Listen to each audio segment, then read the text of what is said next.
1.000 евра основна плата плюс надоместок за патни трошоци, службени патувања, учество во комисии, месецот завршува и со повеќе од 1.500 евра приходи. Ова не се суми од плати на доместоци на директори од бизнис секторот, лекари во приватни болници, туку месечните примања на народните пратеници во Македонија, каде просечната плата изнесува околу 370 евра, а минималната плата е 150 евра.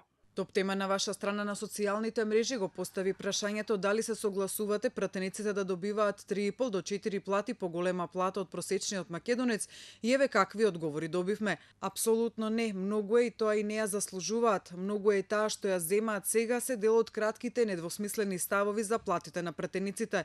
Имаше аргументирани како на Александар Поповски според кого од пратениците почнува и завршува корупцијата и тука веднаш на почетокот треба да се сменат законите за платите и бенефициите, како и правото на исплата на трошоци.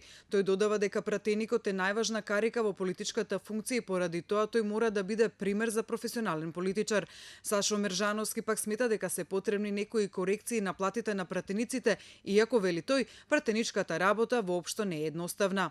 Побаравме и став од граѓаните за тоа дали треба да се смени исплатата на 1.000 евра за патни трошоци.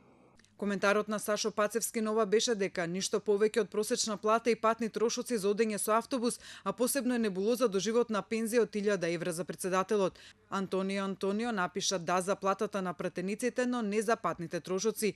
Патните трошоци треба да се намалат или да се укинат. Сузана Мицева пак смета дека ако е платата многу поблиску до реалната, може нема оваа функција да биде предизвик за многумина кои очигледно не се ниту заинтересирани, ниту кадарни да бидат вистински народни пратеници. Предлогот на Назиф Рамадани е краток и јасен.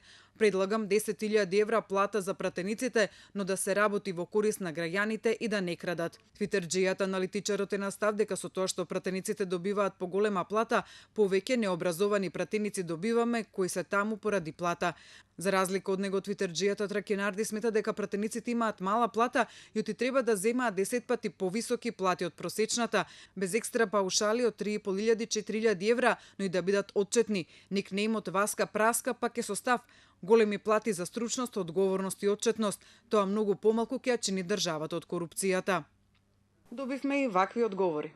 Праша ја Бонева, дури и она еднаш рече дека требало да се смени начинот на пресметка на трошоците, напиша Маја Јовановска. Виле Караџовска бара на пратениците да им се дадат слободни за во градски, а Сашо Кокаланов пак иронично констатира: треба да се зголеми, овој народ сака кога го крадат. Кенан Ориент Полок преку нас постави прашање до пратениците дали би прифатиле за 200 евра да работат, а Давид Павловски пак смета дека не треба воопшто да земаат плата по теркот на светските менаџери и констатира дека нели таа работа е за општо добро.